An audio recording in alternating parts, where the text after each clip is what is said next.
Aujourd'hui, nous allons parler études de marché, nous allons parler veille concurrentielle. J'ai fait une vidéo précédente sur quel véhicule il fallait choisir et je me suis rendu compte que beaucoup de personnes dans la location de voitures ne prennent pas le temps de faire une étude de marché.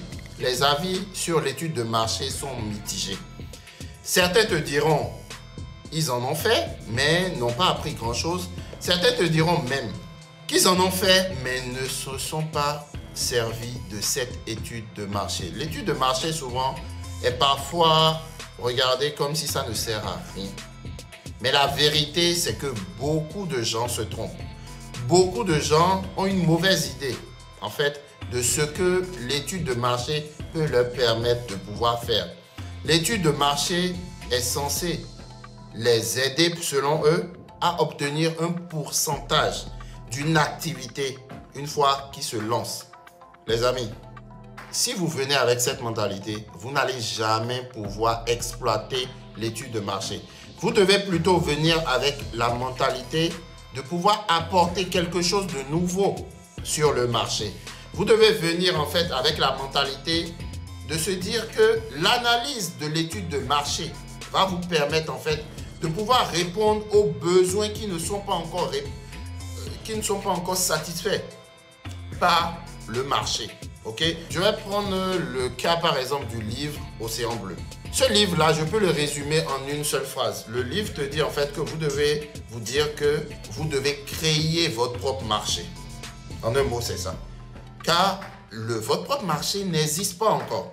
Rappelez-vous, quand Apple s'est lancé, il y avait Nokia, il y avait Sony Ericsson, il y avait Alcatel. Mais est-ce qu'ils se sont dit, on va venir faire la même chose que Nokia, faire la même chose que Samsung, répondre à un certain type de besoin que ceux-là font déjà? Non. Ils sont venus et ils se sont rassurés de créer quelque chose d'unique. Donc, comprenez que vous ne venez pas sur un marché pour juste faire comme les autres. L'étude de marché ne vous servira pas à grand chose si le mindset est déjà faussé. Vous devez venir en vous disant que vous devez créer votre marché. Et surtout, ne jamais se dire que votre secteur est réduit à tel ou tel type de véhicule. Si vous êtes dans la location de voiture maintenant, vous devez vous dire que vous devez créer une niche. Ok? Et dans cette niche que vous allez créer, vous allez en fait répondre à un besoin en liant en fait les gens qui n'ont pas encore leurs besoins comblés et à la demande du marché. Donc cela va créer une nouvelle offre. Et cette nouvelle offre va alors créer un nouveau marché. Si vous n'avez pas lu le livre L'Océan Bleu, je vous invite à le lire. Sinon, en tant qu'entrepreneur, vous allez perdre beaucoup de temps. Je vous ai dit tout à l'heure que pour Apple, chaque iPhone est unique au monde. Pourquoi? Ils ont laissé les clients eux-mêmes pouvoir choisir les applications qu'ils désirent. Moi, j'utilise un iPhone. Si vous venez sur mon téléphone, ce n'est pas la même application que vous. Vous n'avez pas la même application que votre frère. Donc, c'est le client qui doit peaufiner, qui doit adapter sur mesure le produit. Donc, le client, c'est lui qui crée son propre marché en s'adaptant à la solution que vous lui proposez. Une fois que vous avez compris déjà l'état d'esprit dans lequel vous devez être pour pouvoir exploiter les données d'une étude de marché, et vous êtes prêt maintenant à lancer votre entreprise de location de voitures, certains encore vous diront que l'étude de marché n'est pas importante, ce n'est pas essentiel.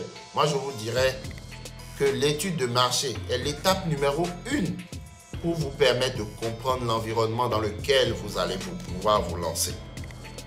Il y a le marché global, le marché à l'échelle nationale ou à l'échelle internationale. Mais il y a le marché que vous, votre entreprise, va pouvoir capter. C'est-à-dire votre zone de chalandise. L'étude de marché va vous permettre de pouvoir avoir plus de données sur vos futurs clients et sur vos futurs concurrents dans votre zone géographique, la zone sur laquelle vous allez opérer. Mais l'objectif numéro 1 de l'étude de marché, c'est de comprendre le potentiel du marché pour votre offre. Et c'est ça Vous devez en fait comprendre que l'étude de marché vous permettra en fait de segmenter vos clients. Qu'est-ce que je veux dire par segmenter vos clients? Ne faites pas l'erreur de penser que votre offre s'adapte à tout le monde. Ne faites pas l'erreur de vouloir louer vos véhicules à tout le monde. Dans la location de voitures, comme je disais dans la vidéo précédente, il y a deux types de clients. Il y a la clientèle des gens qui ont un besoin spécifique. Ils veulent un utilitaire, donc quel que soit l'utilitaire, ils vont le prendre. Ils veulent un véhicule 7 places pour pouvoir voyager en famille. Ils veulent une citadine pour aller faire des courses. En un mot, c'est des gens qui ont un besoin spécifique. Ça, c'est la première catégorie. La deuxième catégorie de personnes, c'est les passionnés. Ceux-là qui vous louent des véhicules, quel que soit le prix. Parce qu'ils sont passionnés par l'automobile, parce qu'ils sont passionnés par le type de véhicule que vous êtes en train de louer. Donc, vous devez connaître votre cœur de cible. Ne cherchez pas à vouloir louer à tout le monde. Ensuite, vous devez comprendre qui sont vos clients. Quels sont leurs problèmes et quels sont leurs besoins. Parce que, en tant qu'entrepreneur, vous êtes là pour répondre aux besoins de vos clients. Et pour faire cela correctement, vous devez faire preuve d'empathie et intégrer la peau de vos clients. Quand vos clients regardent votre description que vous avez fait sur l'application, par exemple GetOne ou Wika, que pensent-ils quand ils regardent votre description? Les photos que vous avez prises avec votre appareil téléphone, au lieu de prendre un caméraman professionnel qui va vous faire des photos professionnelles et faire une petite retouche avec Photoshop, quand ils regardent vos photos, que voient-ils selon vous? Quand ils regardent vos photos prises avec votre téléphone au lieu de photos professionnelles, selon vous, qu'est-ce qu'ils voient? Ils voient de l'amateurisme ou ils voient du professionnel? Quand il lit les commentaires, quand le locataire qui veut louer votre voiture, il lit les commentaires que d'autres locataires ont laissés précédemment, qu'est-ce qu'il entend quand il est en train de lire ça? Donc, tout ça va vous permettre en fait de pouvoir connaître et comprendre vos clients. Ne vous jetez pas dans la location de voiture sans avoir fait cela au préalable. Vous devez répondre à ces questions et cela va vous permettre de comprendre mieux vos clients. Mais en amont, vous aurez fait des hypothèses. Mais une fois lancé, vous allez comprendre que, confronté au terrain, le terrain a ses réalités. Moi, j'ai eu des véhicules sur lesquels j'ai misé gros. Mais au bout de 6 mois, 8 mois, c'était un flop total. J'ai dû les revendre. Oui, parfois l'étude de marché n'est pas aussi parfaite que ça. Donc, vous devez apprendre à vous adapter en fait. Parce que les hypothèses, une fois sur le terrain, peuvent se révéler être une erreur. Ensuite, vous devez comprendre vos concurrents. Les amis, l'étude de marché va vous permettre de pouvoir apprendre beaucoup de vos concurrents. Apprendre combien de chiffres d'affaires ils sont en train de réaliser. Comment ils se positionnent. N'oubliez pas que vous êtes sur le même secteur d'activité que vos concurrents directs. La zone que vous avez choisie pour poser vos véhicules, ils sont là. Donc, comprenez que plus il y a de concurrents, plus vous devez être dynamique sur votre offre pour pouvoir y rester. Donc, en parlant de concurrents, vous aurez 3 types de concurrents. Des concurrents plutôt directs.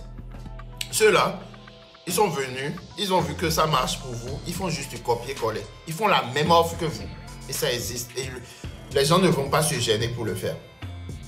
Ensuite, vous aurez des concurrents indirects.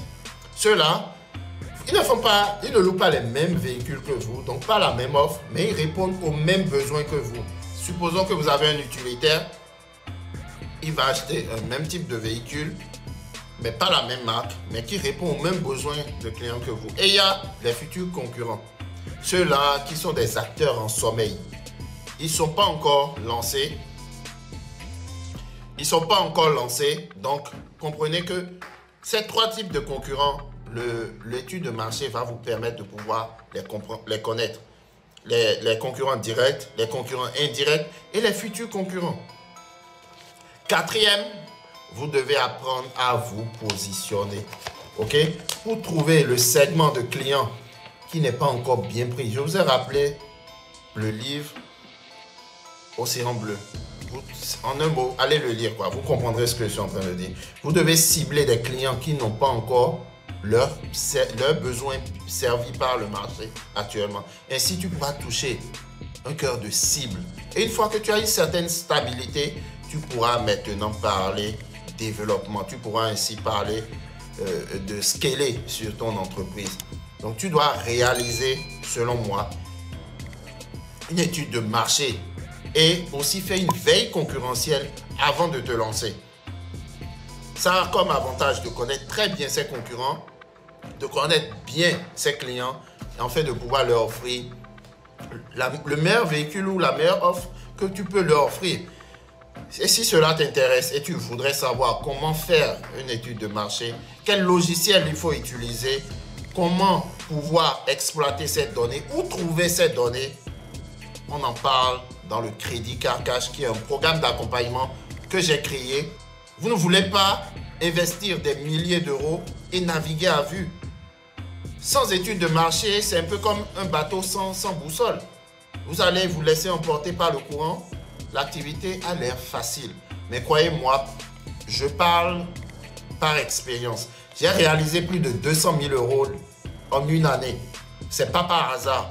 C'est le fruit d'application de plusieurs choses. Et si vous voulez en savoir plus, rejoignez-nous dans le Crédit Car Cash. Le lien se trouve en bas dans la description. Je vous retrouve là-bas. Vivez, non survivre. Soyons prospères.